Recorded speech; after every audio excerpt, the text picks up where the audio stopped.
He's coming at this with this indignant, how dare you come in here and say things? Why won't you do dictionary and define every term I give you? Why won't you just tell me I'm right, Luke? This is so triggering. Tim Pool went viral for absolutely destroying a liberal, and just a brutal clip where, you know, the liberal, his name is Luke Beasley, went on Timcast IRL, said a few things that were just factually incorrect. Tim Pool could just tell, and so did the rest of the Timcast crew, could just tell that the guy wasn't well researched, didn't know what he was talking about. So Tim Pool snapped and just went absolutely off on that woke idiot. But what's even more gold than that clip is David Pakman's reaction to Tim Pool destroying the woke left and destroying that woke idiot. In that clip, the title of this video says, "Lone Liberal destroys Tim Pool and friends in brutal 5v1 debate." I for the life of me can't understand that's how Destiny and David Pakman and these people took that clip.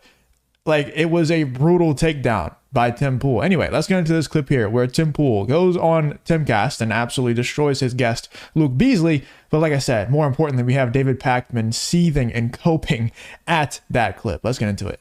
To this of any of these folks and really holding his own. Let's go to another moment from this discussion where Tim Pool starts to get angry. He doesn't like how Luke is handling this, and Tim starts to get very angry. Specifically cited his speech. My dude, you don't know what you're talking about. And it's fine. I get it. We try to be polite. We try to be nice. But there are so many young liberals who sit here and say, the corporate press told me that these people are bad, and the machine state government has decreed it by pen. So I don't care what crime they committed. I don't care what the jury said. I don't care who was on the jury. Enrique Tarrio, who was not there, should be in prison for 2 decades. Tell me this now. Why is Enrique Tarrio in prison?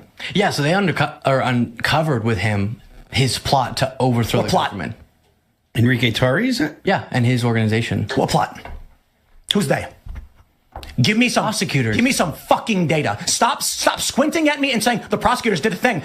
Luke's squinting because Tim's losing his mind. He's coming at this with this indignant, how dare you come in here and say things? Why won't you do dictionary and define every term I give you? Why won't you just tell me I'm right, Luke?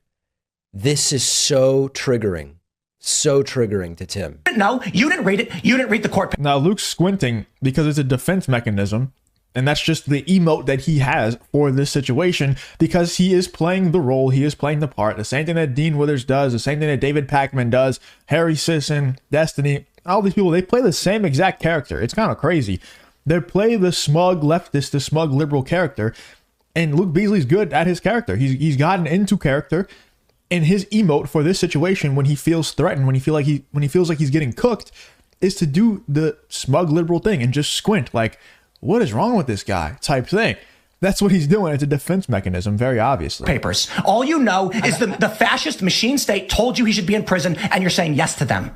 Tell me why. No, I understand that laws on the books have been there for a long time, that I agree with, that if it's proven that you had a plan and you wanted to act on it, and then days after, the proof is say the proof by prosecutors.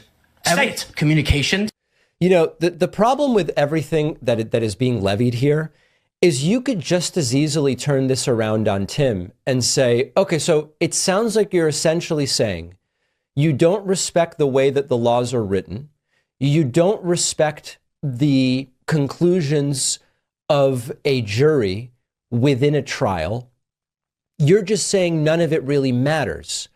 And so we could turn that around and say, okay, so listen, the Kyle Rittenhouse's acquittal, I don't agree with the way that the self-defense law is written. I don't agree with the conclusions of the jury. I think the system was biased in his favor. That's not at all, not even close to what Tim Pool is saying. Tim Pool is not saying that what juries and judges and the court system in the United States rule is not, doesn't hold any weight. That's not at all what he's saying. What Tim Pool is saying is that Luke Beasley and people like Luke Beasley and David Pakman and these people, they spew out this stuff without knowing actual evidence. They don't know the facts of these situations. They called these people guilty just simply because the machine state calls them guilty. That could be the court of law. And even if it is a court of law, yes, they probably are guilty. I don't think Tim Pool is calling into question that every single court ruling ever is nonsense. But what he's saying is, like, even though the court of law said something, you should probably still research into that thing before you go out and say concretely that they are correct in their ruling. There's been multiple different instances, many different instances, especially when it comes to these political things, where people have been found guilty. And if you actually look into the evidence, you kind of can't really figure out how they've been found guilty. So what Tim Pool is saying is that there's a ton of young liberals, there's a ton of liberals out there like David Pakman, like Luke Beasley, and these types of people who just take what the courts, what the media, what the government says at face value and don't do any research into the actual thing. Tim Pool is not saying that the court system doesn't matter anymore. He's saying that you should just do your own research, especially if you're going to be like the face of a movement, especially if you're going to be a political commentator like these people are, at least know the facts yourself other than the court said this or the mainstream media said this. Go a little bit deeper. Understand what you're talking about. That's all Tim Pool is saying. Sort of the conspiracy loophole or black hole I've talked about before, where evidence for and evidence against or absence of evidence, it all points to the same conclusion because you've predetermined it.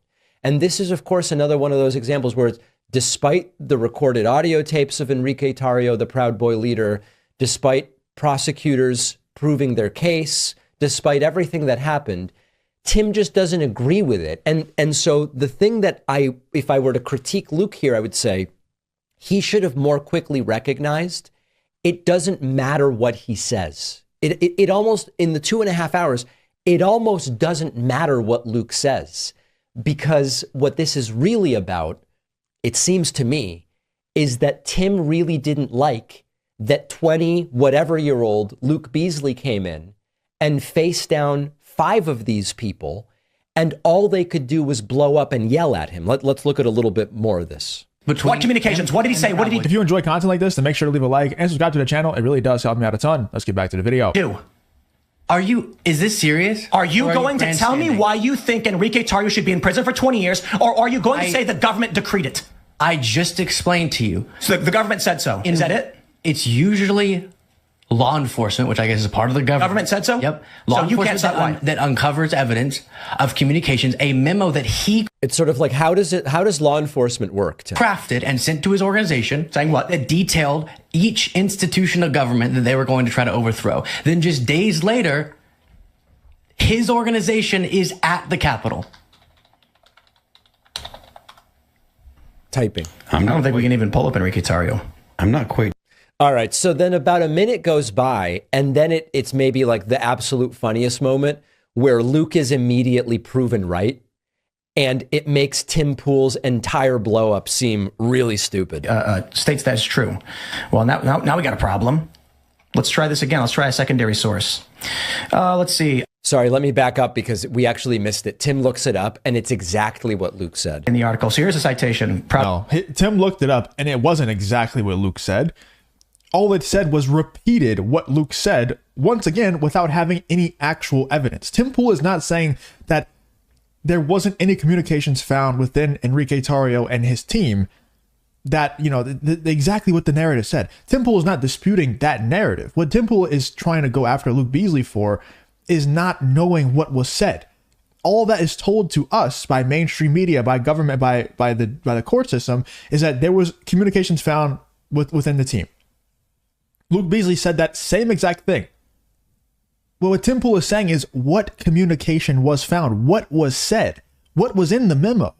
That's what Luke Beasley doesn't know. That's what David Pakman doesn't know. And that's what Tim Pool's problem is that nobody says what was in the memo. Nobody actually says the communication that was found. And Associated Press here, he looks it up. David Pakman is saying that this is some kind of own. It says exactly what Luke Beasley said, but it still, once again, does not show what was said within the memo, does not show what was said within the communication. That's what Tim Pool's point is. Proud Boy and 3 other members of the far-right groups were convicted Thursday in a plot to attack the Capitol. A jury in Washington, D.C. found Tarrio and 3 lieutenants guilty of seditious conspiracy after hearing dozens of witnesses. Jurors cleared a 5th defendant, Dominic Pizzola, and citizen charge, and a significant milestone of the Justice Department, which is now secured a conspiracy, blah, blah, blah. Uh-oh, it's exactly what Luke said. They will never stop. Okay, that's interesting. Wikipedia asserts that they did this, but there's actually nothing in the news article that actually states that is true. Well, now we got a problem. Let's try this again. Let's try a secondary source. Let's see. There it is. They introduced evidence that Tarrio discussed with associates a plan to have a large crowd in Washington storm government buildings in a scheme they called 1776 returns, in which the Winter Palace was used as an apparent code for the U.S. Capitol. In a message, he said, make no mistake, we did this, do what must be done, and directed the Proud Boys to do it again. So the question then becomes, in the bigger picture... So are you going to at all acknowledge that you just blew up over something that I was absolutely citing fairly? I don't think you cited it fairly.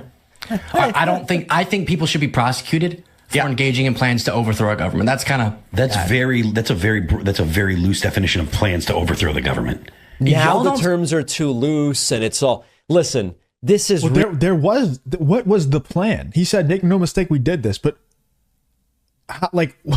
where is the plan that was cited?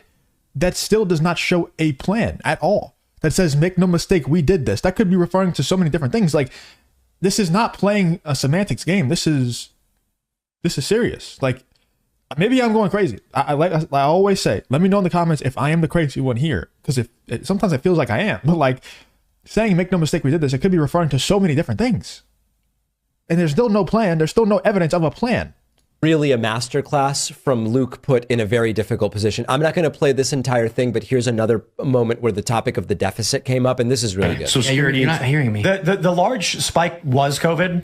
I actually don't know if Trump's debt was in any way more egregious than any of the past presidents. It looks rather linear. Yeah, I just think if you, again, since this portrays it in a different visual, Axios, Trump, Biden debt, should pull it up. Trump does have, he added more to the debt than any president.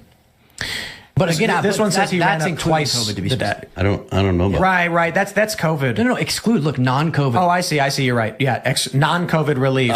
Trump is more than double Biden. I see Trump's position, and I don't. Quickly get that off the screen. Credit for this one is that you want to be under leveraged. His idea is that you want to maintain growth above spending, and then it doesn't matter if you're. But he failed to do that even before COVID. I think we agree.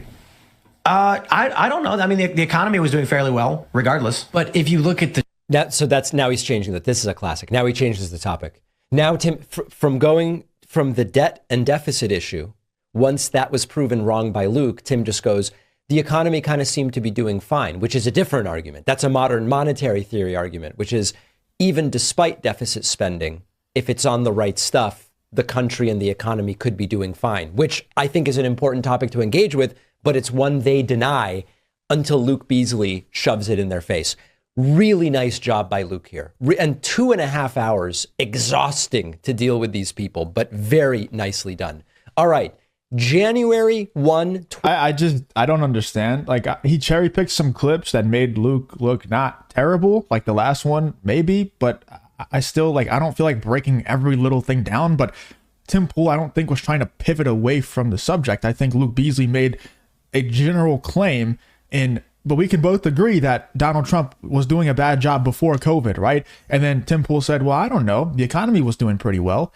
It seemed like a response to a general question, not something that he was talking about specifically. And then Tim Pool pivoted. But like I said, man, these people are just bad faith anyway. It doesn't matter. Let me know in the comments what you guys think about David Pakman, in my opinion, coping and seething about Luke Beasley going on Timcast and just getting torn apart by Tim Pool for just not knowing facts. And, Tim Pool's entire point was proven, in my opinion. It's crazy how we can look at the same exact clip and get two completely different meanings out of it. If I am the crazy one, I'm very open to accepting that fact. Please let me know in the comments. Let me know in the comments what you guys think about this whole Tim Pool debate, but also what do you think about David Pakman's take on the Tim Pool debate in the comments.